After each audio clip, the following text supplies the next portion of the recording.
Voilà, je démarre.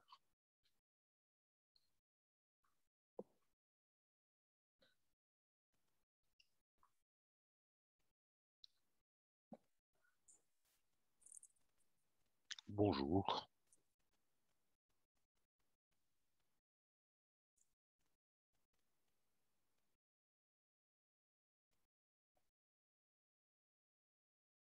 Eh bien, bonjour à tous et à toutes et bienvenue sur ce webinaire organisé par les musées de la ville de Bruxelles en collaboration avec Monsieur Pascal Magérus qui est conservateur de la fonderie. Donc, nous allons encore attendre quelques instants avant de démarrer ce webinaire traitant des saints et des saintes dans les collections du musée de la ville de Bruxelles, donc situé à la Grand Place de Bruxelles. Et donc, voilà, je vais tout doucement céder la parole à Monsieur Magérus. Sachez que vous aurez la possibilité pendant tout le webinaire de poser des questions. Il vous suffit pour cela de cliquer en bas de l'écran sur Q et R et Monsieur Magérus répondra à toutes vos questions à la fin du webinaire, donc à la fin de son exposé. Donc voilà, je vous souhaite à tous et à toutes une excellente présentation et je laisse la parole à Monsieur Magérus. Voilà, bonjour à tout le monde. Merci de me donner la parole. Parler des saints et des saintes dans les collections du musée me change un petit peu de mon travail dans les machines à vapeur et les industries bruxelloises. Donc, je suis toujours très content de revenir au musée de la ville. Ce que nous allons faire cet après-midi, c'est que nous allons traverser les collections visibles et celles qui sont dans les réserves du musée en nous attachant à la figure des saints de la ville, enfin des saints bruxellois et les autres. Donc des saints et saintes qui sont représentés de manière multiforme, que ce soit dans des tableaux, que ce soit en sculpture. Donc nous allons vraiment partir tout azimut pour essayer de décrypter un peu ces drôles de personnages qui peuplent notre imaginaire, mais qui peuplent surtout les œuvres d'art depuis des siècles. Et quand on pense aux lieux où les saints se rencontrent, où on peut rencontrer des saints, mais vous avez bien sûr des lieux religieux, des églises. Donc traditionnellement, c'est vrai que moi j'aime toujours commencer autour de la maquette qui est présentée au musée. Ben là, vous avez l'île Saint-Géry, l'église Saint-Géry. Donc, vous avez toute une série d'églises qui sont bien sûr dédiées à des saints. Il n'y a pas que ça, bien sûr. Il y a aussi tout ce qu'il y a autour de la toponymie d'une ville qui est liée au saint. Pensez à la place Sainte-Catherine, pensez au quartier Saint-Jacques, etc., etc. Vous avez quantité de lieux à Bruxelles qui évoquent les saints. Vous avez aussi un calendrier. Alors, je ne sais pas s'il y a des Astrides parmi vous, puisqu'aujourd'hui, nous fêtons la Sainte Astride. C'est qu'à chaque jour correspond un saint ou une sainte. Demain, ce sera la Saint-Luc. Aujourd'hui, c'est Astrid. Donc, traditionnellement, nous avons des noms liés à des saints, et ça depuis le XIVe siècle seulement. Jusque-là, il n'y avait pas de règle absolue. À partir du XIVe siècle, on a pris l'habitude de donner des appellations tirées de saints et saintes du passé. Donc, je parle bien sûr ici dans nos régions et en Occident. Nous avons aussi, à côté de ces patronymes, des patronages qui sont très importants. On va voir que, par exemple, les cordonniers, leur saint patron, c'est Saint Crespin, Saint Éloi, vous connaissez, patron des métallos, et ainsi de suite. Pour une ville d'Ancien Régime qui tourne autour, qui fonctionne avec des corporations, c'est bien sûr très important. Cette ville a aussi toute une série de faubourgs qui sont dédiés aux saints. Vous savez que sur les 19 communes de la région bruxelloise, 6 sont sont liés à un patronyme de saint. Pensons à Saint-Gilles, pensons à Saint-Josse, pensons aussi à Molenbeek, Saint-Jean. Vous avez, rien que pour la France, 12% des villes qui ont un nom de saint, dont Saint-Martin, 242 villes et villages qui portent le nom de Saint-Martin. Et puis, nous avons toutes nos habitudes qui sont liées à ces saints. On avance vers la Saint-Nicolas, vers la Saint-Éloi, vers toute une série de fêtes. Mais d'où viennent-elles? Pourquoi ces saints? Qui sont-ils? Et c'est ce que nous allons découvrir, parce que les saints sont peut-être partout, mais ils appartiennent à un passé qu'on ne comprend peut-être plus vraiment. Et pourtant, c'est une richesse incroyable, cette culture des saints et saintes. Et ce que nous allons faire, c'est que nous allons traverser les collections de la ville de Bruxelles, mais aussi peut-être avoir un éclairage vers d'autres collections, puisque la ville de Bruxelles est riche, bien sûr, dans ses collections, mais elle a quand même des manquements. Et donc, je vais de temps en temps vous montrer autre chose en essayant peut-être de me focaliser sur Bruxelles ou sur la Belgique. Qu'est-ce que je vais faire? Je vais vous expliquer un petit peu de quoi nous allons traiter en parlant d'iconographie, de l'écriture de l'image et de ce poids de l'image. Peut-être vous donner des clés pour déterminer qui est qui, l'abécédaire des saints. On va parler de la Vierge, qui est la sainte, la super sainte, la sainte des saintes, et des saints qui sont non humains, les saints, les anges et les archanges, qui sont particulièrement importants à Bruxelles, avec la figure de Saint Michel, mais pas que, puisque vous avez des saints typiquement bruxellois que j'évoquerai en fin de parcours. Alors, comment représenter le sacré? Ça, c'est quelque chose qui est une interrogation qui n'est pas neuve. Vous savez que dans la religion juive, dans l'Ancien Testament, on interdit de représenter le sacré. Et en Belgique, et dans le christianisme, on va osciller tantôt entre une représentation physique du saint, donc et un interdit. Et donc, vous avez le monde protestant qui va refuser pour beaucoup de branches protestantes la représentation de tout ce qui est divin. Et dans la branche catholique, on va plutôt surenchérir avec une représentation nombreuse du divin, des saints et des saintes. Et donc, on va sans cesse osciller entre iconoclasme et iconodulisme. Les influences sont multiples dans la façon de représenter ces images du sacré, qui viennent aussi loin que l'Égypte. Pensez par exemple au jugement dernier, qui vient en droite ligne du jugement d'Osiris, mais aussi la façon dont on représente les anges, qui nous vient de Babylone. La façon dont on décrit le sacré est typiquement liée à l'art byzantin. Donc, tout ça va se mélanger chez nous pour aboutir à un syncrétisme religieux avec des codes bien précis qui vont évoluer avec le temps. Alors, qui sont ces saints? Qui sont-ils? Donc, vous avez peut-être une filiation à faire avec les dieux de l'Antiquité ou les demi-dieux de l'Antiquité. Pensez par exemple à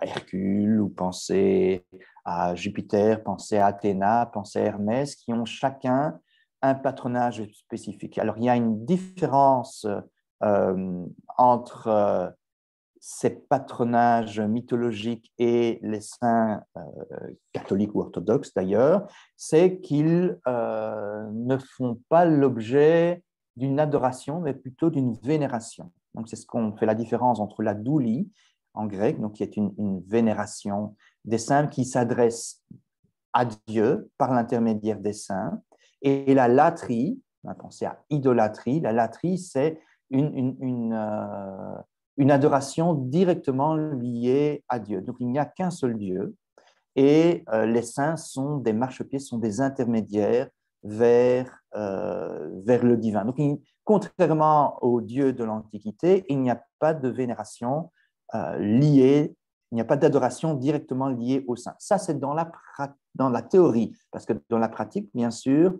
le commun des croyants ne va pas nécessairement faire la différence. Et à quoi servent ces saints? Les saints sont d'abord un modèle de vie à suivre.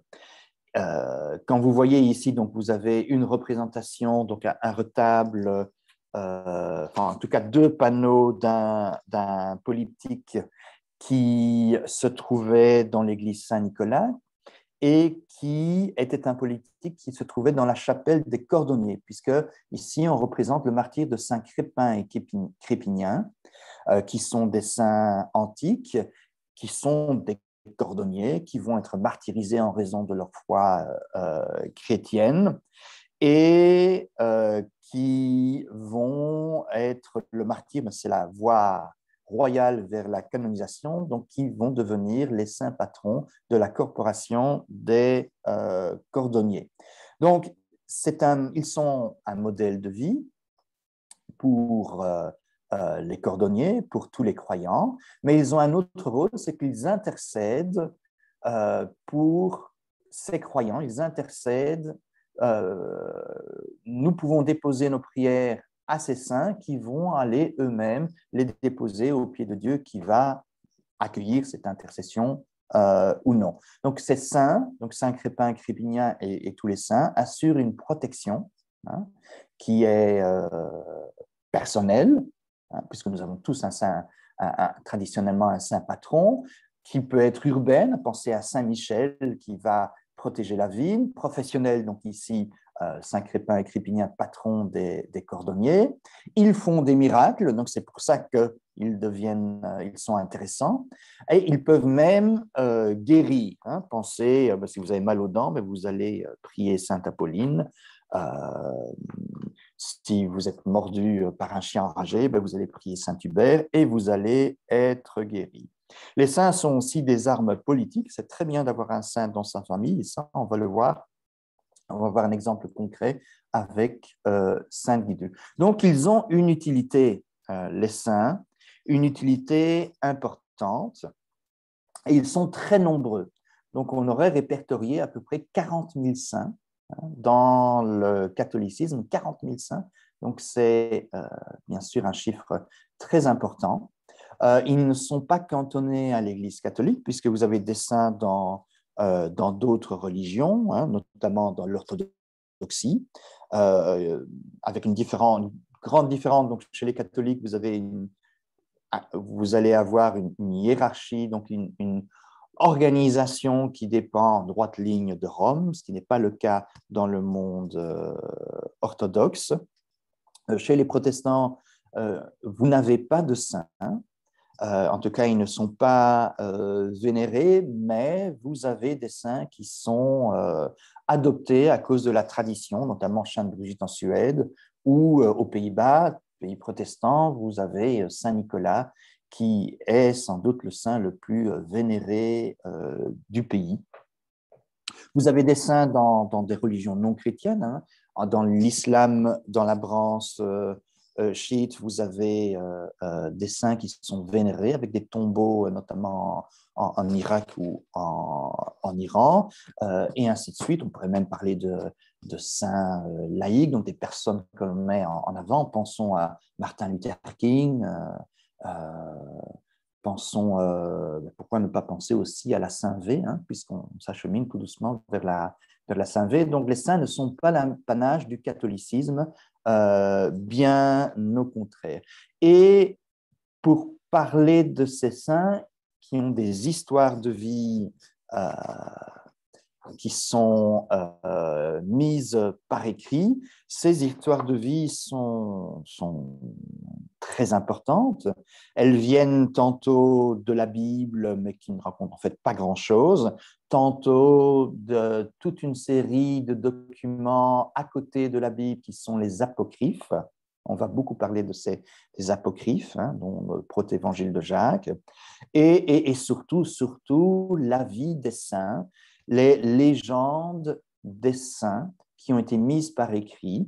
Légende, je vous rappelle, ça vient du latin legenda, et legenda, c'est ce qui doit être lu. Ces légendes de saints vont être lues lors de prédications. Donc, ces vies de saints ont toutes un but apologétique. Donc, ce n'est pas une littérature neutre, c'est une littérature qui est faite pour amener la conversion. Bien sûr, on n'est pas du tout dans du scientifique, et vous allez avoir un ouvrage très important au Moyen-Âge, qui est la Légende dorée ici, de Jacques de Voragine. Alors, Jacques de Voragine ne va pas écrire ses vies de saints, donc 180 vies de saints dans la Légende dorée. Il va compiler en fait toutes les traditions, tous des écrits antérieurs pour en faire ce qui va devenir le best-seller du Moyen-Âge, avec un but apologétique évident, puisque ces vies de saints doivent servir à la lutte contre les cathares. Donc, nous sommes en 1280, Jacques de Voragine est dominicain, et donc c'est vraiment un traité qui est lié à la prédication. Alors, dans ce qu'on appelle la géographie, donc l'écriture du saint, le Moyen-Âge ne s'engombre pas beaucoup d'éléments scientifiques, et on est dans des vérités qui sont très souvent édulcorées. Ça va être très différent après à la contre-réforme, et notamment avec l'arrivée des jésuites à Bruxelles et à Anvers, et notamment les bollandistes. Jan Bolland, Jean Bolland, va fonder au tout début du XVIIe siècle une société qui est d'ailleurs qui existe toujours, hein, qui est la plus ancienne société savante en Belgique. Donc nous sommes en 1607, et cette société va publier les Acta Sanctorum, 68 volumes qui reprennent les vies des saints, mais avec un regard critique, en s'inspirant de sources historiques et en écartant ceux qui sont peut-être un petit peu trop fantaisistes. Alors là, nous sommes vraiment dans la contre-réforme catholique, avec une intention évidente qui est la lutte contre le protestantisme. Je vous rappelle que les bollandistes existent donc toujours et travaillent au collège Saint-Michel ici à Bruxelles. Donc, ces sources géographiques vont abondamment influencer les artistes de tout genre. Et l'iconographie, c'est une façon de représenter le sacré avec des règles spécifiques, avec des conventions qui vont être et que l'on comprend quelque part, que l'on comprend en partie. Par exemple, vous avez l'auréole, la nymphe qui est ici, donc l'auréa corona, la couronne dorée. Les saints sont toujours entourés de cette auréole. La place où ils se trouvent, ils sont souvent au centre. Donc, d'une manière générale, quand vous regardez des tableaux de la Renaissance ou bien des œuvres d'art médiévales, quand vous êtes un saint, vous êtes beau. Quand vous êtes un méchant, ben vous allez être laid. Hein. C'est comme ça. Les nombres sont très importants, la façon dont ils sont positionnés dans le tableau, les couleurs aussi vont être importantes. Donc, il y a toute une arithmétique qui fait que les saints répondent à une façon spécifique d'être organisés dans les œuvres d'art. Donc, ils ont des attributs génériques. Je parlais ici de l'auréole. Tous les saints ont des auréoles. Mais vous avez aussi des livres, pensez aux évangélistes, la palme. Donc ici, vous avez Sainte Catherine avec la palme du martyr. Vous avez un martyr, on a cette palme. Vous avez la colombe du Saint-Esprit, vous avez les lys pour les vierges, les chapeaux, mitres, etc. Donc, qui rappellent que sous l'Ancien Régime, vraiment, vous avez même des lois qui vous imposent des costumes spécifiques, des modèles d'église quand c'est un fondateur, etc., etc. Ici, vous avez ce très beau retable de la Nativité, et là, je vous présente, qui est au musée de Bruxelles, à la Maison du Roi. Je vous présente ici les revers qu'on ne voit pas nécessairement, hein, qu'on discerne, mais vous avez 6 saintes qui, comment est-ce qu'on les reconnaît? On sait qu'elles sont saintes puisqu'elles ont toute cette auréole, hein. C'est vraiment très, très facile jusque-là. Et par contre, pour les identifier, personnellement, c'est un peu plus compliqué, puisque vous allez avoir donc cette sainte-ci à une espèce de petit pot dans lequel sont le pot rempli de fleurs. Il s'agit de Sainte Dorothée. Alors, Sainte Dorothée a été martyrisée pour préserver sa virginité. Donc, toutes ces 6 saintes sont des saintes de l'Antiquité, toutes martyrs, 3e, 4e siècle, qui ont ceci de commun, c'est qu'elles ont subi le martyre pour leur foi chrétienne et pour préserver leur virginité. Et donc, Sainte Dorothée va, une fois martyre, va envoyer littéralement des fleurs à son bourreau, donc va faire pleuvoir une pluie de fleurs sur son bureau, d'où son attribut. Sainte Catherine, vous avez la roue qui est ici et l'épée. Vous allez avoir Sainte Barbe avec la tour, Sainte Agnès, Agnès, l'agneau que vous avez ici, qui va devenir son attribut. Sainte Apolline, à qui on va arracher les dents, donc elle a une pince comme attribut, et Sainte Agathe, à qui on va arracher les seins. Je suis désolé, c'est toujours assez violent, hein, les martyrs de l'Antiquité. Et Sainte Agathe porte également une pince avec laquelle elle va subir leur martyre. Donc, tous ces attributs qui sont collectifs et qui sont particuliers, vont permettre de donner une représentation, de donner un nom à ces saintes. Et les attributs se combinent. Donc ici, vous avez Saint-Roch, vous n'avez pas de Saint-Roch à la Maison du Roi. Celle-ci vient de l'église de la Chapelle à Bruxelles. Saint-Roch combine, donc il a le bourdon du pèlerin, il a l'ange qui montre le bubon de la peste, il a le chien qui va lui amener à manger, il a la coquille Saint-Jacques, il a la tunique, etc. Donc, tous ces attributs sortent en fait de ces légendes géographiques, de l'histoire géographique. C'est un peu leur logo, hein. Les saints sont si on veut traduire ça en termes contemporains, c'est des super-héros, et un super-héros doit avoir un logo spécifique. Superman a sa cape. Voilà, Saint-Roch va avoir son bourdon. Il faut les reconnaître, et les gens, les croyants vont les reconnaître. Autre façon de les reconnaître, c'est notamment le type physique.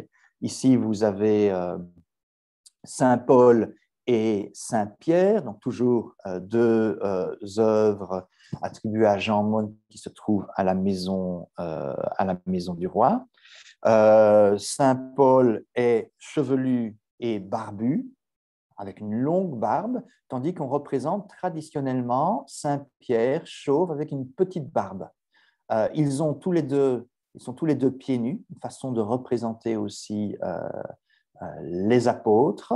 Le fait que Saint Paul soit un barbu chevelu et Saint Pierre un chauve avec une petite barbe n'a bien sûr rien à voir avec la réalité. On n'a aucune idée à quoi ressemblaient Saint Paul et Saint Pierre, mais c'est la tradition qui va en faire des chevelus ou non. Mais en tout cas, les croyants savent tout de suite à qui ils ont affaire, et donc peuvent adresser leur prière en fonction. Il y a un adage médiéval qui dit à chaque saint sa chandelle. Donc, chaque saint a sa spécialité. Il ne faut pas se tromper. C'est comme quand vous allez chez le docteur, vous n'allez pas chez l'orthopédiste pour vous faire soigner les oreilles. Donc, c'est la même chose pour les saints. Il faut savoir à qui adresser sa prière. Donc, il faut absolument les connaître. Et le type physique est aussi une façon de s'assurer de leur attribut.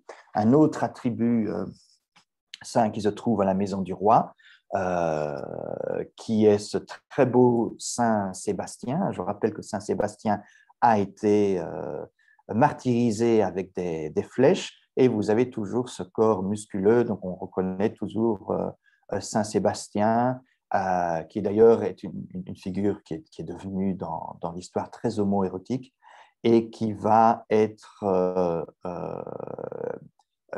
qui va devenir le patron des archers, bien évidemment, puisque qui dit attribut dit aussi patronage. Donc la flèche, le patronage, ce sont les archers, mais aussi Saint Sébastien est prié contre la peste, puisque la peste s'abat comme une pluie de flèches, et un des saints qui est prié pour prévenir de la peste va devenir Saint Sébastien, toujours à cause de son attribut. Saint Sébastien n'a rien à voir avec la peste, ni rien à voir avec les archers, c'était un légionnaire romain, mais simplement son attribut va déterminer sa fonction, son travail céleste, on pourrait dire. Voilà.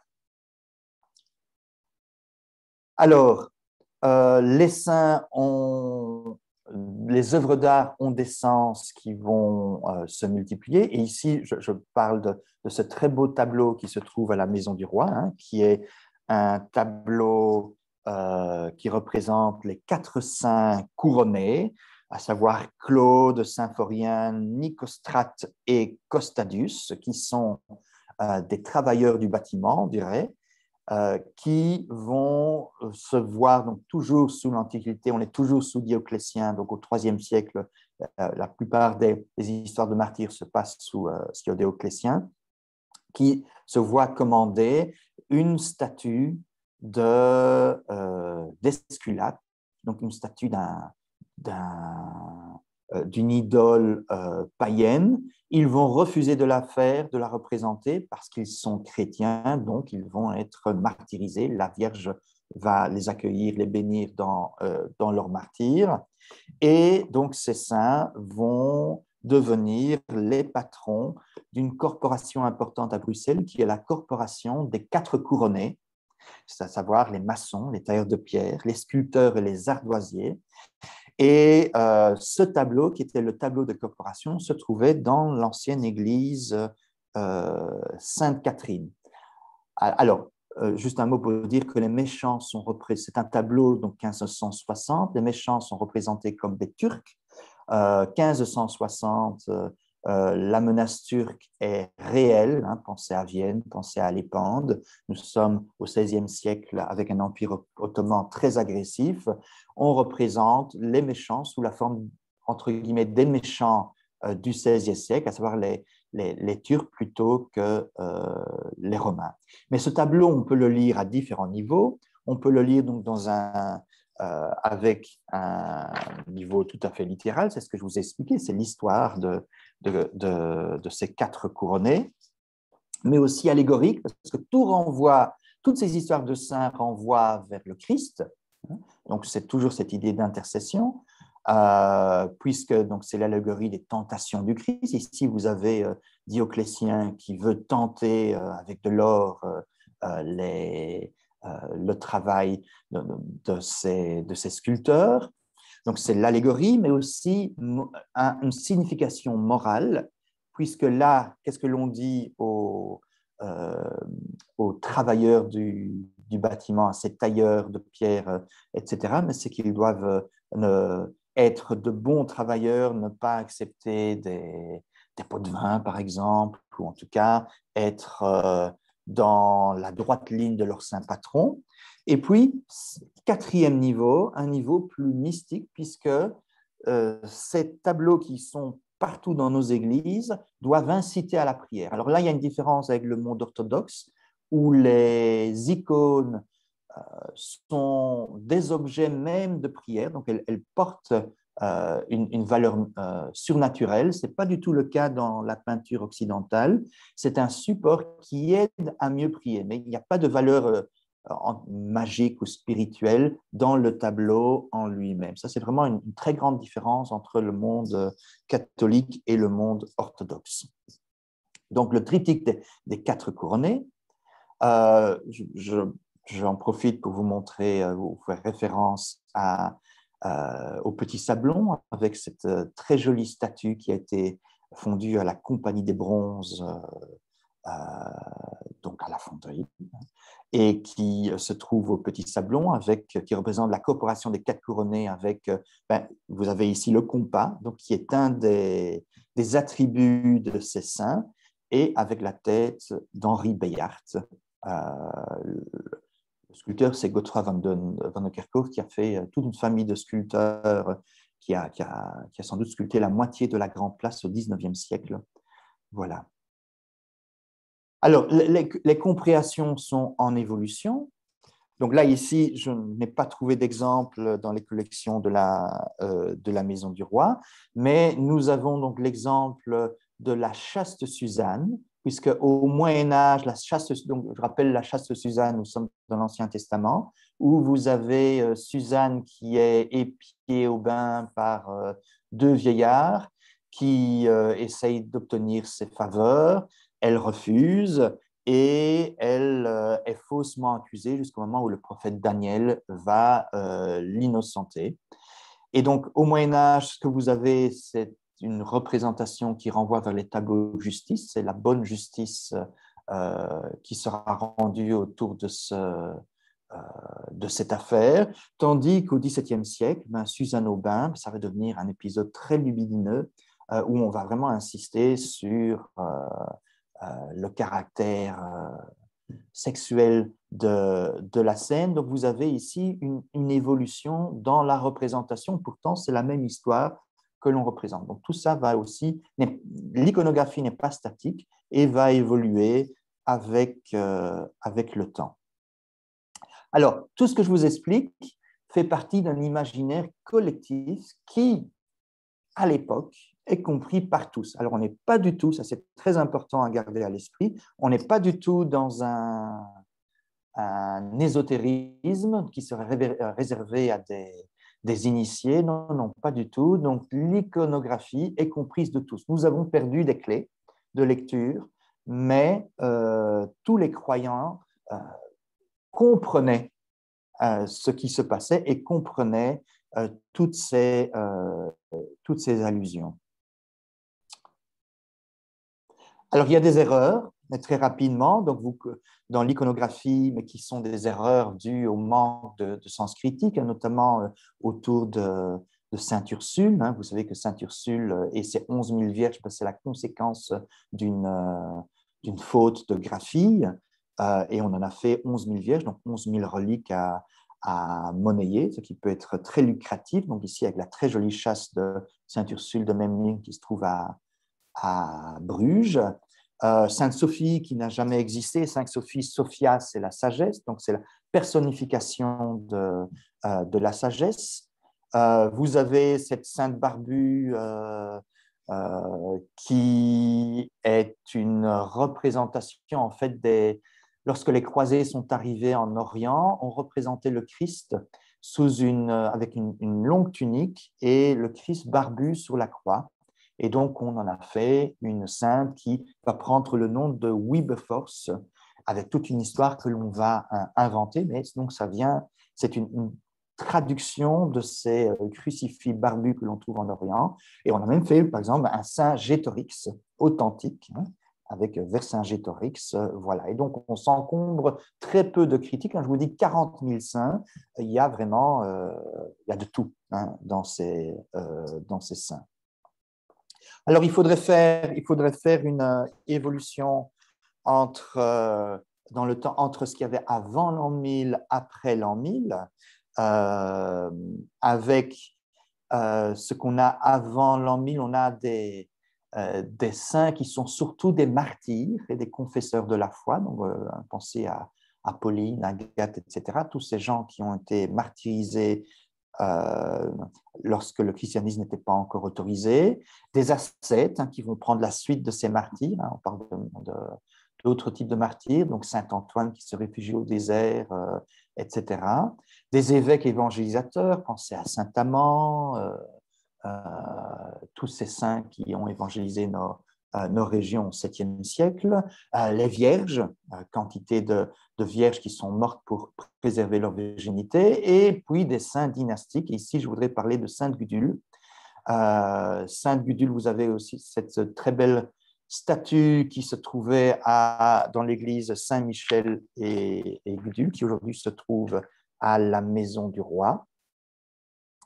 Et Sainte Gudule est typiquement la sainte dynastique. Alors, quand on regarde son curriculum vitae, quand on regarde sa famille, donc Sainte Gudule, je vous rappelle, est une Pépinier, donc elle appartient à la famille de Pépin l'Ancien, Pépin de Landen.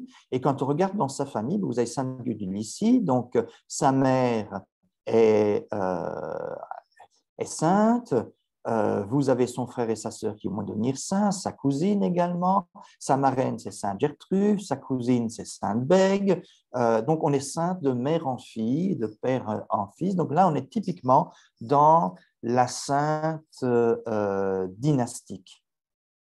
Et sainte dynastique, nous sommes donc au 7e, 8e siècle, il n'y a pas de règle pour accéder à la sainteté, vous amenez un peu d'argent, c'est l'évêque qui décide, vous amenez un peu d'argent, vous avez le pouvoir sur l'évêque, et voilà, votre famille accède au Panthéon des saints. Donc c'est une façon d'accéder à la sainteté qui est assez typique, et Sainte Gudule en est un excellent exemple. Alors vous savez que Sainte Gudule, qu'est-ce qu'elle a fait d'assez exceptionnel? C'est qu'elle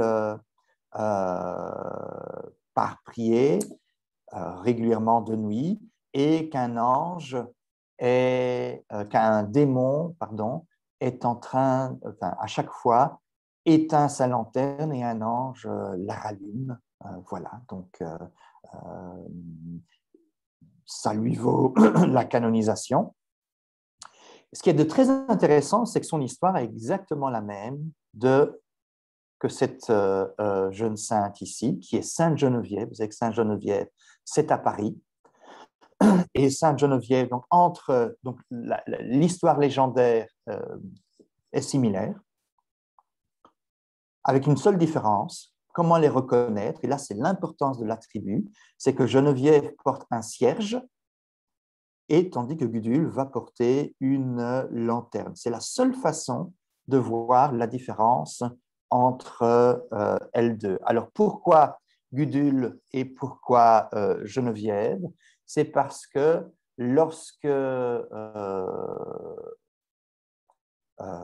sait que Bruxelles naît au tournant du 10e, 11e siècle, donc on ne sait pas très bien quand. C'est une ville qui est sans reliques. Or, les reliques sont très, très importantes. Donc, les reliques, on prend l'habitude dans l'Antiquité de dire la messe sur la relique des martyrs, notamment dans les catacombes, et ces reliques vont, au premier millénaire, accroître une importance de plus en plus grande, notamment, donc ici je vous ai montré le vol des reliques de Saint-Benoît au Mont-Cassin, qui est ramené à Saint-Benoît-sur-Loire en France. Donc, ces reliques vont être très importantes. On n'hésite pas à voler des reliques. Donc, je vous montre ici une représentation de la procession du 500 que vous avez peut-être vue. Alors, dans les textes, on dit que Thierry d'Alsace reçoit le 500 pour le ramener à Bruges. C'est assez étonnant comme explication, bien sûr, puisque nous sommes donc autour de la croisade qui va dévaster Constantinople, avec un nombre considérable de reliques qui sont volées, qui sont ramenées en Occident, parce que les reliques, surtout celles liées au Christ, sont d'une valeur inestimable à cause de leur pouvoir thaumaturgique notamment. Donc, on n'hésite pas à voler des reliques, parfois très importantes, reliquaires qui vont être placés dans des chasses. Je vous montre ici ce bras reliquaire qui est conservé dans les réserves de la Maison du Roi. Vous pouvez voir des reliquaires dans toutes les églises, notamment ce magnifique reliquaire de Sainte Vivine qui se trouve dans l'église Notre-Dame du Sablon. Et ces reliques vont être utilisées pour beaucoup de choses, notamment pour prêter serment, notamment pour guérir. Elles ont des pouvoirs surnaturels, notamment elles sont entraînées en procession. Ici, vous avez le Tour Sainte-Gertrude à Nivelles, si vous ne l'avez jamais fait, c'est très intéressant de le faire. Donc, à Bruxelles également, on va sortir les reliques et on va les traîner dans toute la ville. On les sort en cas de peste, en cas de maladie, en cas de guerre. Donc, les reliques protègent la ville. Or, Bruxelles n'a pas de reliques. Vraisemblablement, la première église qui va être construite à Bruxelles, ce n'est pas Saint-Géry, mais c'est une petite chapelle qui est dédiée à Saint-Michel, parce que nous sommes sur les hauteurs de la ville. Saint-Michel, c'est un archange, donc les reliques d'un archange, qui n'est pas un être humain, donc c'est impossible. Donc il faut des reliques, et des reliques vont être procurées et arrivent à Bruxelles autour de 1050 à peu près, à un moment où c'est le comte Lambert II qui va fonder la collégiale des Saint-Michel, amener avec 12 chanoines, amener des reliques qui étaient à Ham, donc qui sont des reliques dynastiques, qui vont arriver dans la collégiale Saint-Michel, qui vont faire des miracles. Donc, elles sont, ça, c'est la preuve de leur authenticité selon les personnes qui amènent ces reliques. Et c'est le moment où on va mettre par écrit la vie de Sainte Gudule, et c'est un moine d'Aumont qui va la mettre par écrit, Onulfe d'Aumont. Et nous sommes autour des années 1050, à un moment où la ville qui monte, la ville phare, c'est déjà Paris. Et donc, on s'inspire de la sainte protectrice de Paris, en espérant que ça va être similaire pour Bruxelles. Et on plagie tout simplement la légende de Geneviève et on en fait une légende pour Sainte Gudule, et c'est quelque chose qui se fait sans aucun problème. Le plagiat n'est absolument pas puni par la loi au Moyen-Âge. On s'inspire des uns des autres, ou plutôt on traduit la pensée et on l'adapte en fonction des impondérables. Alors, bonne nouvelle, c'est que les reliques de Sainte Gudule qu'on pensait avoir été dispersées lors de la crise iconoclaste. Il y a toujours une partie des reliques qui existe toujours. Donc, le chef de Sainte Gudule est préservé dans l'église d'Eymingen. Donc, c'est l'ancien monastère de Sainte Hildegarde de Bingen, que vous connaissez certainement. Hildegarde a reçu le chef reliquaire de Sainte Gudule sans doute au XIIe ou XIIIe siècle, et ces reliques sont aujourd'hui conservées par ces religieuses à côté de celles d'Hildegarde de Bingen. Voilà, et nous sommes dans la Hesse, nous ne sommes pas très loin du Brabant. Alors, Sainte Gudule, c'est un aspect. Après l'an 1000, les choses vont devenir beaucoup plus organisée, notamment avec la réforme grégorienne, où on va imposer de passer par Rome. Donc jusque-là, ce sont les évêques qui déterminent le saint, mais avec tous les excès et les pressions locales. Là, la réforme grégorienne, à partir du XIIe siècle, XIIIe siècle, Rome va devenir de plus en plus important. Ça va s'accentuer à la contre-réforme, avec une procédure qui est bien déterminée, et un procès apostolique avec 3 degrés, donc vénérable, bienheureux, saint, et une congrégation pour la cause des saints qui a été renouvelée en 1969 et qui existe toujours. Ce qu'on demande à ces saints, c'est d'assurer des miracles et guérisons. Et aujourd'hui, donc, pour qu'une guérison soit attestée, elle doit être instantanée, complète et durable. Et donc, à partir de la contre-réforme, on va mettre en avant des saints beaucoup plus, entre guillemets, authentiques. Donc, des saints qui sont mieux documentés, mieux connus, dont ce saint que vous avez ici, qui est Jean Nepomucène, qui est tchèque. Et donc, Jean Nepomucène va être martyrisé à Prague. Nous sommes au XIVe siècle. Il est confesseur de la femme du roi de Bohême. Et le roi de Bohême suspecte sa femme d'être infidèle, donc il demande à Jean Népomucène de répéter ce qu'elle lui a dit en confession. Celui-ci refuse parce que la confession est quelque chose qui est totalement secret, ne peut pas être divulgué. C'est assez intéressant parce qu'on en parle beaucoup maintenant. Donc, le secret de la confession est débattu actuellement avec tout ce qui se passe en France autour des affaires de pédophilie dans l'Église. Et ici, vous avez quelqu'un qui va refuser de divulguer ce qu'on lui a confié en confession et qui va être martyrisé en étant jeté dans le fleuve.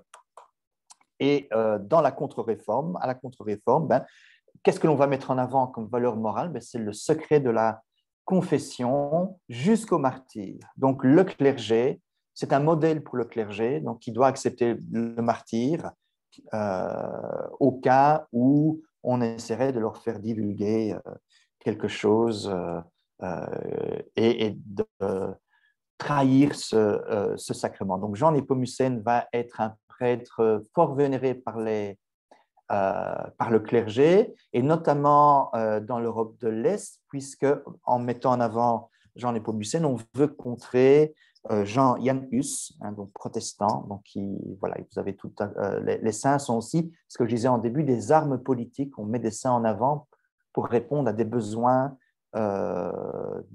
du temps. Et il va être vénéré aussi, comme il est mort martyrisé, noyé, il va être vénéré aussi autour des ponts. Et donc ici, Saint-Jean-Népomucène se trouvait, la rue Jean-Népomucène qui existe toujours, et enjambait la Seine, cette Seine qui a bien sûr été voûtée.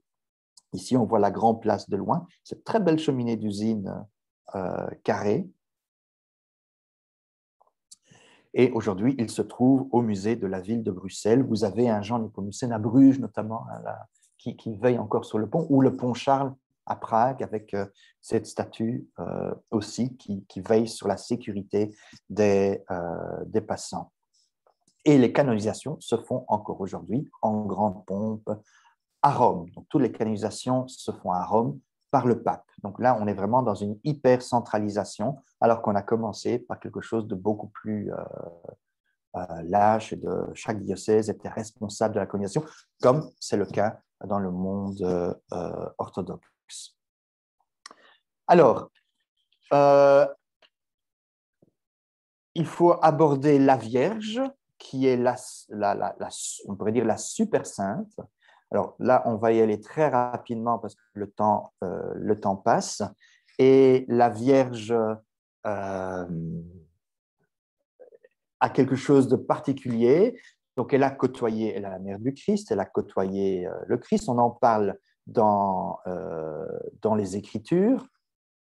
Et la Vierge est vraiment omniprésente, avec beaucoup de trous que vont remplir les apocryphes, donc ces écrits parallèles, et donc, dont le protévangile de Jacques. Et le Coran parle aussi de la Vierge comme mère de Jésus, donc, mais sans être liée à un culte. Et donc, cette très jolie statue attribuée à Jan Bormann c'était une potale.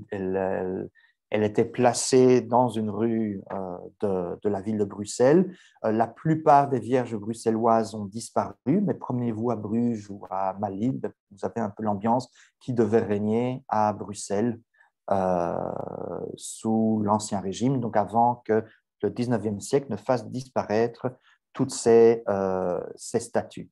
L'important quand on regarde la figure de la Vierge, c'est sa virginité, le fait que Marie soit la nouvelle Ève. Alors, rappelez-vous que Ève a fauté en mangeant la pomme de la connaissance, et donc elle a été chassée du paradis et elle a été condamnée à accoucher dans la douleur, à mettre le jour dans la douleur. C'était sa condamnation. Et depuis lors, les femmes accouchent dans la douleur. Marie est la nouvelle Ève, c'est elle qui va amener la rédemption, qui va amener le pardon, et donc elle va devoir échapper à cet accouchement, cette vision sexuée de la reproduction, et donc elle va conserver sa virginité avant, pendant et après l'accouchement du Christ. Et le culte de la Vierge, parce qu'ici il faut vraiment parler d'un culte, est, contrairement au saint où vous avez une doulie, donc simplement une intercession à Dieu par l'intermédiaire du saint, la Vierge peut faire l'objet d'un culte spécifique qu'on appelle donc l'hyperdoulie, à côté de la latrie, donc qui est réservée à Dieu. Et la Vierge va également, comme les saints, être protectrice, ça va être l'avocat ultime. Elle va avoir de très nombreux patronages. Le nombre d'églises qui sont dédiées à Notre-Dame sont innombrables. Elle est divine, mais aussi humaine, d'où son caractère ici de mère aimante. Et je vous rappelle que donc, le musée est situé dans la maison de Bruxelles, est situé dans la maison du roi, avec une dédicace ancienne, sous l'ancienne maison du roi ici, hein, de la peste, famine et guerre, délivrez-nous, Notre-Dame de la paix, donc dédicace qui était écrite sur la façade de la maison du roi et qui a disparu lors des restaurations du 19e siècle. Donc la Vierge est omniprésente dans toutes nos villes, omniprésente dans le calendrier, avec toute une série de fêtes qui sont liées au calendrier. Nous, en Belgique, nous fêtons encore le 15 août, donc l'Assomption de la Vierge. Mais par exemple, en Espagne, on fête l'Immaculée Conception et ainsi de suite. Donc, vous avez toute une série de fêtes liées à la Vierge, avec des symboles de la Vierge. Certains sont évidents, certains sont connus. Pensez à la licorne, mais aussi la coccinelle. Donc en anglais, on parle de ladybirds, la coccinelle parce qu'elle a 7 points sur sa petite carapace, donc c'est le symbole de la Vierge. L'éléphant est le symbole de la Vierge parce que oui, on pourrait faire une conférence sur le bestiaire médiéval qui est tout à fait passionnant, mais la compréhension de la reproduction de l'éléphant au Moyen-Âge est que l'éléphant est chaste, mais doit se forcer à la reproduction en mangeant de la mandragore, une fleur de mandragore. Et donc, cette répugnance à l'acte sexuel en fait une représentation de la Vierge. Et je vous rappelle aussi, si vous l'ignorez, que le drapeau européen est directement lié à la couronne de la Vierge.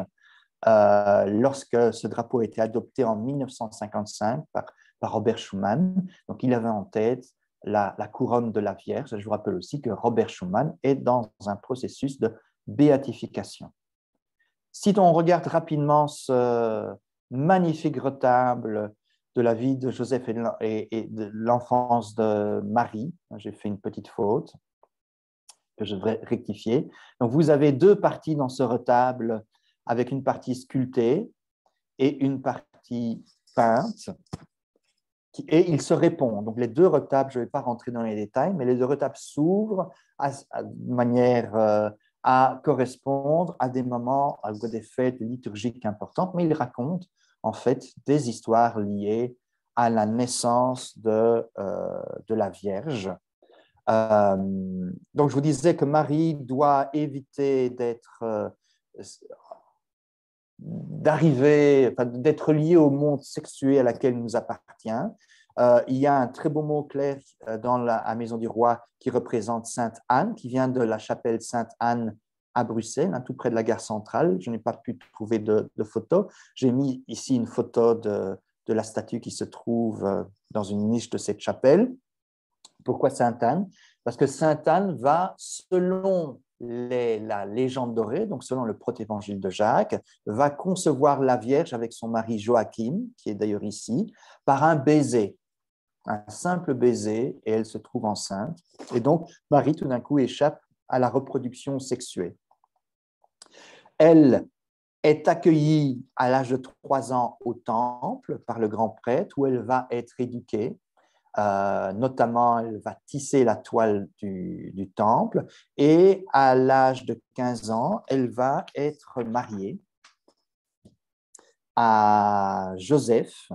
Et donc, le mariage de la Vierge et de Joseph est présenté ici comme un mariage chrétien selon le rite catholique, mais c'est le grand prêtre juif qui procède au mariage. Donc vous avez vraiment un syncrétisme très intéressant, avec aussi la question de mais quand tout cela se passe, est-ce que ce sont des fiançailles? Est-ce que c'est le mariage? Puisque Joseph va accepter d'épouser Marie alors qu'elle est déjà enceinte. Si on regarde de l'autre côté, on voit qu'on a dans la partie peinte, on a ce beau mariage aussi, donc version aussi du nord de l'Europe avec l'étole, et l'accueil de Joseph dans sa maison, Joseph accueille Marie dans sa maison. Et donc, l'annonciation se passera un petit peu plus tard. Donc, on raconte. Donc là, on trouve toujours une histoire, puisque bien sûr, tout ça n'est pas nécessairement dans les Écritures. Et donc, les apocryphes racontent que Joseph a accueilli Marie et est parti en voyage et puis va revenir. Et après son retour, Marie était tombée enceinte du Saint-Esprit. Donc, ici, vous avez, pour vous montrer la différence, donc le mariage de la Vierge version nord de l'Europe, c'est l'étole, version sud de l'Europe, c'est l'anneau, hein, un anneau qui est passé dans le doigt de la Vierge seule. Ce ne sont pas les deux époux qui s'échangent l'anneau comme on le fait aujourd'hui, là c'est seulement la femme qui reçoit l'anneau. Et l'annonciation va être un élément central. D'ailleurs, c'est un des éléments centraux de ce retable, avec l'archange Gabriel qui va recevoir l'assentiment de la Vierge. On voit que la Vierge... Donc là, c'est un passage de l'Évangile qui est abondamment décrit. La Vierge, nous sommes au XVe siècle, la Vierge est en train de lire. Jusque-là, elle était on la représentait en train de tisser. 15e siècle, donc on voit déjà que les choses ont évolué. Annonciation, maternité, avec la naissance du Christ, donc le 25 décembre. Très intéressant aussi cette représentation, puisqu'on a toute une série d'acteurs qui ne sont absolument pas dans les évangiles, à commencer par l'âne et le bœuf, et qui viennent en droite ligne des apocryphes, donc de la tradition. Et on représente la naissance du Christ d'une manière tout à fait différente de la première partie du Moyen-Âge, puisque, rappelez-vous ce que je viens de dire, donc Marie doit échapper à la reproduction sexuée. Donc le Christ a été engendré par le Saint-Esprit. Marie est toujours vierge, d'ailleurs elle a les cheveux qui ne sont pas couverts, donc elle est une jeune fille, donc toujours vierge, et malgré son accouchement, donc comment représenter cet accouchement alors que l'accouchement normalement a quand même un impact certain sur la virginité d'une maman, c'est le moins qu'on puisse dire. Et là, on va trouver une solution, et c'est très intéressant parce que dans la salle des retables, vous trouvez la statue ici de Sainte Brigitte de Suède. Et Sainte Brigitte de Suède est une sainte du XIVe siècle, fondatrice des Brigittines, donc qui vient de Suède, donc une reine qui se voue à l'Église à la mort de son mari, et elle part en pèlerinage à Rome, et dans les années 1370, elle va avoir une vision, et la vision, c'est la vision de Marie en adoration avec Joseph devant l'enfant qui est né.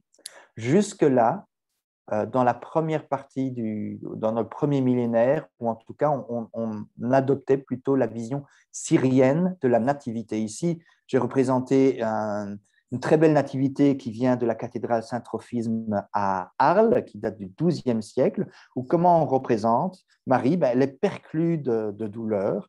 Elle a accouché, donc elle est très fatiguée, et l'enfant est emmailloté à côté. Ça, c'est la vision syrienne que l'on va évacuer suite aux visions de Sainte Brigitte pour tenter d'apporter une solution, une explication à naissance et virginité. Circoncision. Donc là, nous sommes 8 jours après la naissance. Donc, circoncision, c'est une fête qui se célèbre le 1er janvier. Très intéressant cette scène parce que c'est une scène donc, qui est évoquée simplement dans les Écritures.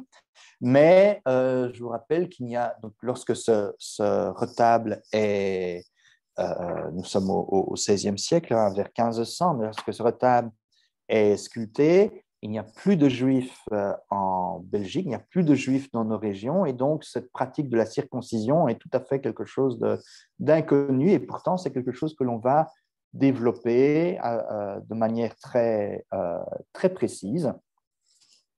Donc, la circoncision, les rois mages, l'épiphanie, l'adoration, hein, donc 3 rois mages. Dans les Écritures, on ne parle pas de nombre, on ne parle pas de leur nom, on parle juste de mages. Alors, qu'est-ce qui se passe? C'est que on va fixer à 3 à cause des présents, parce que dans la Bible, donc, on parle de la myrrhe, de l'or et de l'encens, qui vont symboliser les 3 continents. Et les reliques des rois mages sont conservées à Cologne, et dans le reliquaire, on conserve 3 corps. Et ces 3 corps vont donner lieu à ces 3 mages qui représentent aussi les 3 continents, hein, l'Afrique, l'Asie et l'Europe. Au Portugal, on va rajouter même un 4e mage après la découverte et la conquête du Brésil. Et c'est un hommage très oriental, hein, que l'on fait au Christ, donc des rois qui s'agenouillent devant un enfant. C'est un symbole très puissant pour l'homme et la femme du Moyen Âge. Purification de la Vierge, dernière scène, puisque nous sommes 40 jours après la naissance du Christ. Donc 40 jours, c'est ce qu'on appelle les relevailles.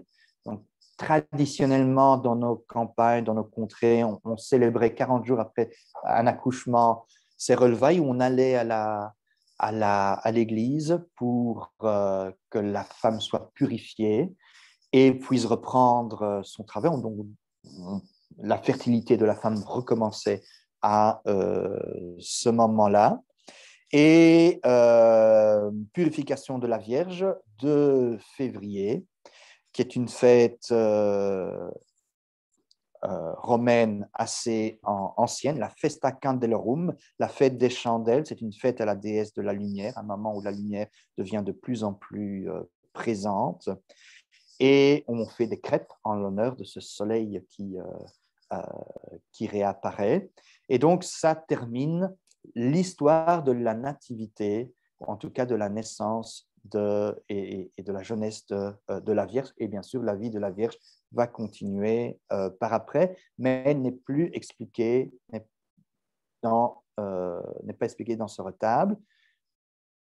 Et là, on doit passer à la partie peinte du retable qui, elle, raconte l'histoire de Joseph. Et l'histoire de Joseph qui nous est connue par un écrit copte du 7e siècle, hein, donc qui arrive en Occident plus tard. Donc c'est très tard qu'on se met à s'intéresser à Joseph, vraiment à partir du 13e siècle, à un moment, donc le 13e siècle, c'est un moment où on apporte beaucoup plus d'humanité dans la représentation du sacré. Donc la Vierge devient aimante, le Christ en croix devient plus humain, le Christ gothique est très différent du Christ roman, et vous avez des éléments de la vie du Christ qui font leur apparition, dont on met l'accent sur Saint Joseph, qui est un charpentier, fils du charpentier, hein, dit dans les Écritures, et donc tout naturellement, Donc la vie de Saint Joseph va montrer comment le Christ devient lui-même un charpentier, un menuisier, et comment cette famille vit dans la perfection de, de la vie familiale, ce qui va avoir une grande conséquence dans le patronage de Saint Joseph. Saint Joseph meurt, là aussi, donc on ne sait absolument rien de la mort de Saint Joseph, là il faut vraiment aller dans les apocryphes, et les apocryphes racontent que Saint Joseph meurt dans les bras du Christ.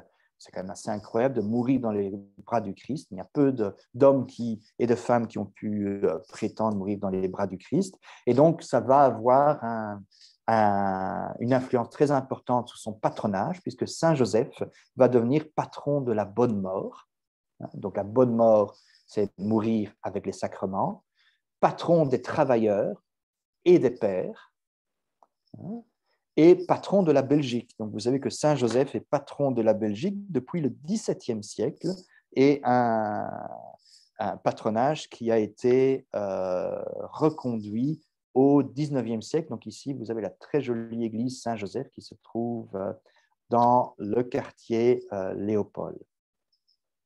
Alors, troisième et dernière partie, je voulais vous parler très rapidement des saints éthérés, c'est-à-dire les saints non humains, dont Saint Michel, avec ce très beau, enfin tout le monde connaît la girouette de l'hôtel de ville qui se trouve maintenant conservée au musée de la ville. Je vous rappelle que Saint Michel est un archange, donc il y a 3 archanges. Vous avez 9 cercles d'anges et les archanges sont au numéro 2, donc c'est les N+1 des anges. Tout au sommet, vous avez les séraphins. Le 29 septembre est fêté Saint-Michel et au 29 septembre correspondaient aussi les changements de baux traditionnellement. Donc on paye 29 septembre Saint-Michel et 11 novembre Saint-Martin. Ce sont 2 moments importants dans le calendrier agricole où on va payer ses baux et où on va payer la dîme, notamment sur les récoltes. Il est patron de Bruxelles avec Saint-Gudule. Donc, on a vu qu'il fallait absolument une relique et que Saint-Michel, malheureusement, ne pouvait pas en fournir. Et il a un rôle double, notre Saint-Michel. Il est à la fois chevalier ailé qui protège la Vierge. Donc là, on est dans l'Apocalypse. Et toujours dans l'Apocalypse, on parle de Saint-Michel comme étant un ange psychostat. Donc, pas psychopathe, mais psychostat, c'est-à-dire l'ange qui va peser les âmes. Et ça se voit très fort regardez ici dans les teintures de l'Apocalypse. Donc, on voit Saint-Michel qui vient protéger la Vierge. Et dans ce très beau Memling qui se trouve à Gdansk, on voit Saint-Michel qui pèse les bonnes et les mauvaises actions et dirige à droite ou à gauche. Donc, c'est la fonction de Saint-Michel. Il a 2 fonctions de protection et de juge.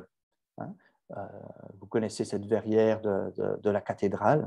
Vous avez Saint-Michel ici, vous avez Sainte-Gudule, Sainte-Gudule, qui est ici, Érard de la Marque qui est là. Et Saint-Michel est omniprésent à Bruxelles, dans le sceau de la ville, le plus ancien sceau de Bruxelles, 1224, dont représente Saint-Michel, mais avec une tunique longue, alors qu'à partir du XVe siècle, on le présente plutôt sous la forme d'un chevalier, et on le retrouve partout à Bruxelles. Donc, je vous renvoie au petit opuscule que Jean-Luc Petit a écrit sur Saint-Michel bruxellois, qui est très intéressant et qui répertorie un peu tous les saints Michel de la ville. À ne pas confondre avec Saint-Georges. Donc, Saint-Michel est un archange. Saint-Georges est un chevalier qu'on représente souvent à cheval. Donc, lui, c'est un être humain. Et Saint-Georges est le protecteur ici à Bruxelles, notamment des arbalétriers. Saint-Michel, version 15e siècle, Saint-Michel, version 19e siècle, sous le tympan de l'hôtel de ville. Il manque quelque chose, c'est la croix. on peut dire que l'épée serait la croix, mais bon, c'est une interprétation. Dans les Saint-Michel actuels, notamment sur le blason de la ville, vous avez un Saint-Michel qui est laïcisé. Ces saints, que ce soit Saint-Michel, la Vierge et d'autres, sont vénérés notamment lors de processions. Pensez à l'Omegang, du Sablon. Pensez aux processions de la Vierge. Donc ici, vous avez une très belle représentation de la procession qui ramène Notre-Dame de Laken de l'église du Béguinage vers Laken par l'archiduchesse Isabelle et toutes les béguines qui accompagnent le cortège. Vous avez l'Omegang, bien sûr. Alors, ici, dans les deux reproductions qu'on a, dans les deux copies qu'on a à la Maison du Roi, on voit notamment, donc ici, vous avez les serments qui défilent et on voit notamment Saint-Georges, qui est représenté ici. Donc, l'histoire de Saint-Georges qui est mis en scène, Saint-Georges et le dragon. Donc, ce n'est pas Saint-Michel, mais c'est Saint-Georges sur son cheval, donc c'est un chevalier. Vous avez Saint-Christophe, et Saint-Christophe qui est le saint patron du serment des arquebusiers. Saint-Christophe est toujours plus grand parce que, selon un dicton médiéval, voir Saint-Christophe garantit de ne pas mourir ce jour-là. Et c'est pour ça que les Saint-Christophe dans les églises sont toujours plus grands. Vous avez celui-ci qui fait 4 mètres de haut dans la cathédrale de Cologne. On passe sa tête en passant par la cathédrale. On n'est pas obligé d'y rentrer, on peut la voir de très loin si on est pressé. Et hop, on est garanti la vie, en tout cas un jour de plus de vie, et on ne va pas mourir ce jour-là. Et donc le fait de l'avoir en grandeur, en surdimensionné, va permettre de le voir de très très loin. Et c'est pour ça que Saint Christophe est représenté comme étant un géant. Procession de l'Omegang avec la partie dédiée aux corporations, avec ses torchères.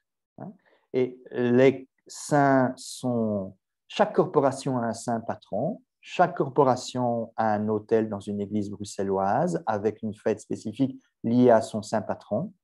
Et vous avez ici les saints patrons qui sont portés, notamment chez les ferronniers, qui est bien sûr Saint-Éloi, que l'on célèbre, qui est le patron de tout ce qui est métallo. Alors je termine en parlant peut-être de personnages qui manquent à Bruxelles. Enfin, je parle au musée de la ville de Bruxelles, puisque je n'en ai trouvé aucune évocation, qui sont des saints de Bruxelles et qui sont dans le canon actuel de l'Église catholique. Donc, lorsque on récite ou on chante la litanie des saints, on parle des saints de Bruxelles, notamment de Sainte-Haleine, ici à Forêt, martyrisée au 7e siècle. Sainte-Vivine, on a vu sa chasse, donc Sainte-Vivine, fondatrice de Grand Bigard. Vous avez Saint-Guido à Anderlecht, on est au 11e siècle. Vous avez Sainte-Alice de Scarbeck, qui est une moniale qui va mourir à la Cambre au XIIIe siècle. Et comme à la Cambre, Saint Boniface, donc un évêque de Lausanne, qui est un Bruxellois qui va devenir évêque de Lausanne et qui va revenir mourir à Bruxelles. Ses reliques sont conservées dans l'église de la Chapelle. Et puis Jan van Ruysbroek, qui n'est pas saint, lui, mais qui est bien heureux et qui est l'écrivain bien connu et le fondateur des chanoines réguliers. Alors, conclusion de la vigilance quand on aborde les saints, parce que les saints racontent toujours une histoire. Et à 2 pas de la maison du roi, vous avez la maison ici de la Chaloupe d'Or, qui était la maison de la corporation des tailleurs. Et quand vous lisez les guides, parfois des guides très pointus sur la grande place de Bruxelles, le personnage que vous avez ici est présenté comme étant Saint Boniface, patron des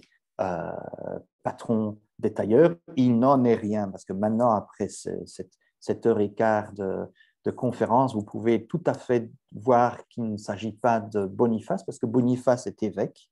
de Mayence. Donc, il aurait été représenté sous la forme d'un évêque avec une mitre. Ici, vous êtes en face du véritable patron des tailleurs, qui n'est absolument pas Saint Boniface, mais homme bon de Crémone. Donc, homme bon, c'était un homme tellement bon qui habitait Crémone, un tailleur. On a oublié son nom, mais on savait juste qu'il était bon. Et on en a fait le saint homme bon, c'est son véritable nom, qui est devenu le patron de ces tailleurs. Et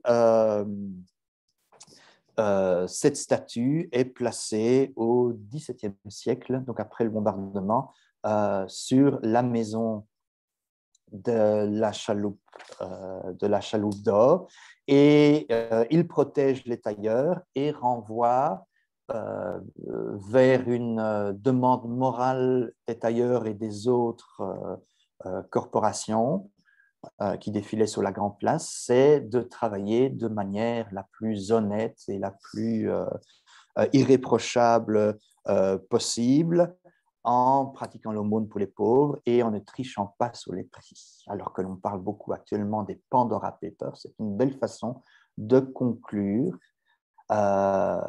ici avec ce patronage d'honnêteté professionnelle. Merci pour votre écoute et je vais répondre à vos questions tout de suite s'il y en a. Alors, en effet, il y a deux questions qui ont été posées. Donc, d'abord, un tout grand merci pour cet exposé très clair et très complet sur les saints et les saintes, et surtout de nos collections au musée de la ville de Bruxelles. Donc, je rappelle à tous les participants qu'il y a possibilité de poser des questions en allant sur la petite icône représentant deux phylactères avec marqué Q et R. Donc là, vous pouvez taper vos questions et donc M. Magirus y répondra. Donc, la première question qui a été posée ici, c'est une personne qui a entendu que Sainte Barbe n'était plus une sainte. Il demande si c'est bien exact. Alors, en 1969, vous avez eu tout un nettoyage du calendrier. Donc, on parlait de 40 000 saints. Aujourd'hui, donc, selon le calendrier liturgique, on a conservé que les saints qui sont authentiques, en tout cas, qui sont des saints qui peuvent être documentés. Et donc, en effet, Sainte Barbe n'a pas été retenue dans ces 85 qui nous restent. Mais elle continue d'être fêtée parce qu'on la fête. Sainte Barbe est sans doute une des saintes que l'on fête le plus dans nos régions, puisqu'elle est la patronne notamment des pompiers, des mineurs, et tous ces gens qui font du bruit. Donc, on continue de la célébrer. Ce n'est pas parce qu'une sainte est retirée d'un canon officiel qu'elle perd son culte. Hein, parce que là, nous sommes dans une pratique très médiévale où peu importe ce que Rome ou les prêtres vont dire, il y a un culte qui se fait malgré tout. Donc ça, c'est en effet, donc elle n'est plus dans le calendrier officiel, mais elle reste très présente et quelque part très vénérée. Voilà. Alors, il y avait une autre question par rapport aux archanges. Oui, il y en a 7 en effet, tout à fait. Et on ne connaît que 3 d'entre elles, donc Raphaël, Gabriel et Michel. Et Raphaël, je n'en parlerai pas. Voilà. Alors, des pistes sur les couleurs, l'évolution de la polychromie représentant les saints. Alors, c'est très intéressant l'histoire des couleurs parce qu'elle nous parle de beaucoup de choses. Donc là, je vous renvoie aux travaux sur l'histoire des couleurs. Donc, vous avez cet historien fantastique, dont je ne retrouve pas le nom, bien sûr, maintenant, mais vous le connaissez, qui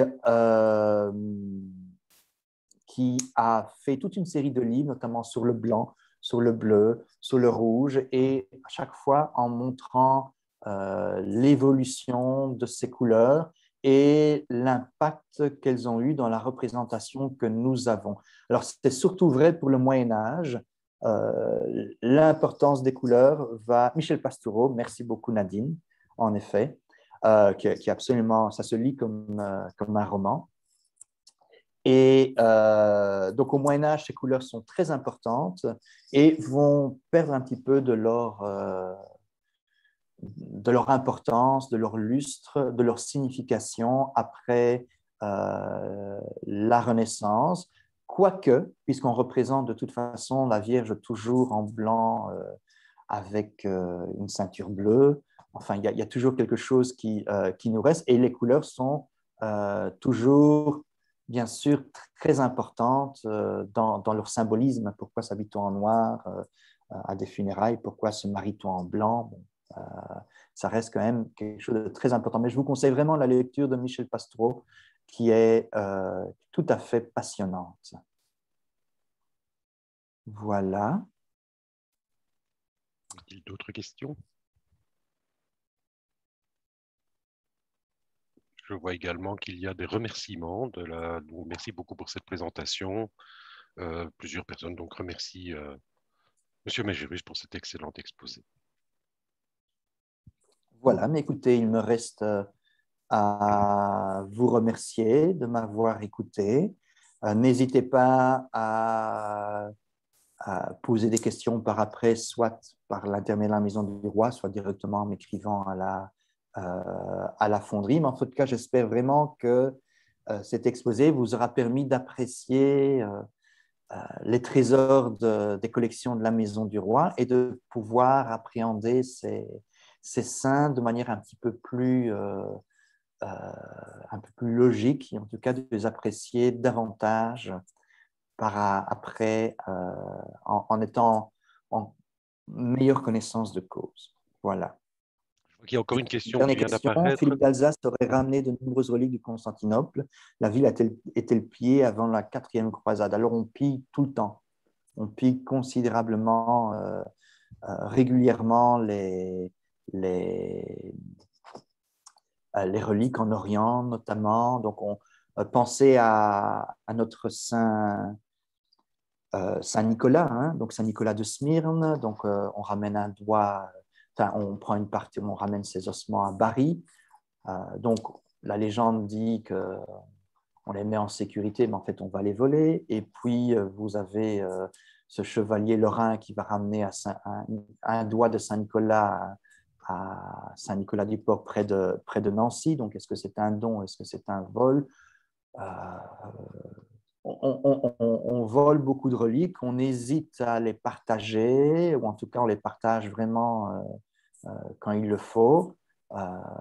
Donc, les vols de reliques sont vraiment monnaie courante et pendant des siècles vont vraiment être quelque chose qui sera connu et qui sera quelque part accepté et on va les oublier, hein. On va oublier ça et on va alors écrire des histoires beaucoup plus pour embaumer la légende. Voilà. Mais écoutez, à l'occasion, on refera un autre midi bruxellois. C'est vrai qu'il faudrait, donc ce que je vous ai donné, c'est un petit extrait. J'avais donné un cours d'iconographie il y a quelques années. Euh, et c'était un cours d'iconographie que j'avais donné à l'Université des seniors à l'ULB. Et donc, on parlait sans doute plus longuement de la Vierge, des saints, de la figure du Christ, de l'Apocalypse, etc.